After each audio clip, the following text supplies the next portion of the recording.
In my 34 years, I've never seen such hate toward a law enforcement agency in my life that you want to abolish them rather than doing your job and legislate. Mr. Homan, your if time they don't has like expired. it, legislate. You can't. I don't Mr. think Homan, Congress according is to in the the rules of habit this committee. of enacting laws. What's up, guys? Welcome back to the channel. Today we're diving into one of the most heated congressional exchanges you're ever going to see. Thomas Homan versus AOC. ICE doesn't put their heart on a shelf when they wear the badge and gun. All of a sudden, they'll care about humanity. It's ridiculous. It's a ridiculous false narrative, and I'm going to be here to the day I die to defend the men and women of the Border Patrol and ICE who put it on the line every day for this country. Thank you. Protected. I'd also like to apologize to you both for the behavior of some of the members of this committee, where they are speaking in profoundly dehumanizing terms to you, and you don't deserve that. I'd like to apologize to you on behalf of the United States of America. Would you like to address, and would you please address any of the Yeah, I want to address the you? last comments made about me being appalling. And first of all, I served my country for 34 years.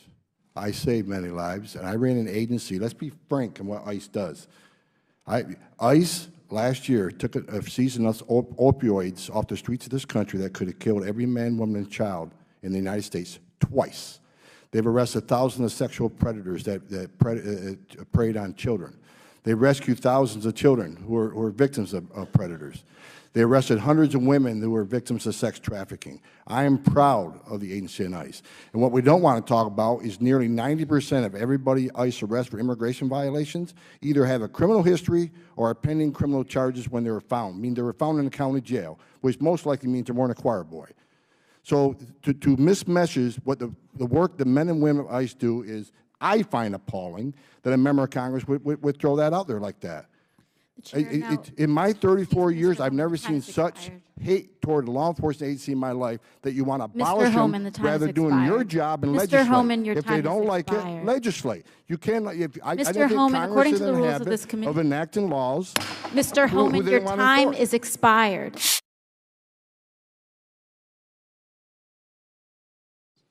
Zero tolerance was interpreted as the policy that separated children from their If I get arrested for DUI and I have a young child in the car, I'm going to be separated. When I was a police officer in New York and I arrested a father for domestic violence, I separated that father Mr. from Homan, his with family. all due respect, legal asylees are not charged with any crime. When you're into the country illegally, it's violation 8 United States Code 1325. Seeking asylum is legal. If you want to seek asylum, you go through the port of entry, do it the legal way. The Attorney General of the United States has made that clear. Okay.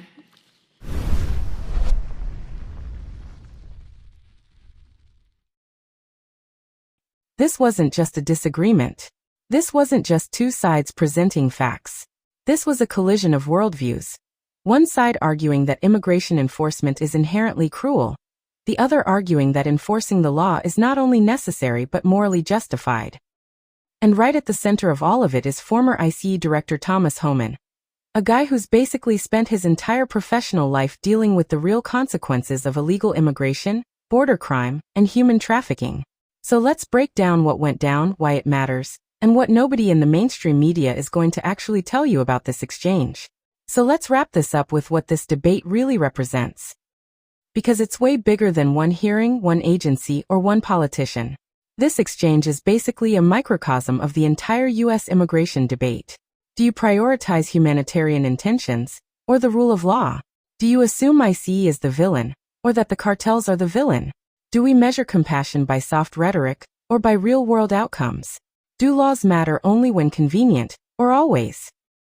Homan represents the worldview that laws exist for a reason and can't simply be ignored because they're politically unpopular. To him, border enforcement is compassionate because it prevents drugs, trafficking, and criminal exploitation.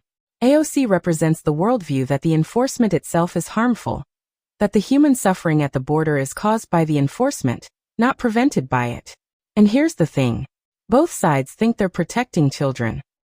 Both sides think they're defending human dignity. Both sides think they have the moral high ground. The problem? We can't run a country on vibes alone. We can't create policy based only on emotion.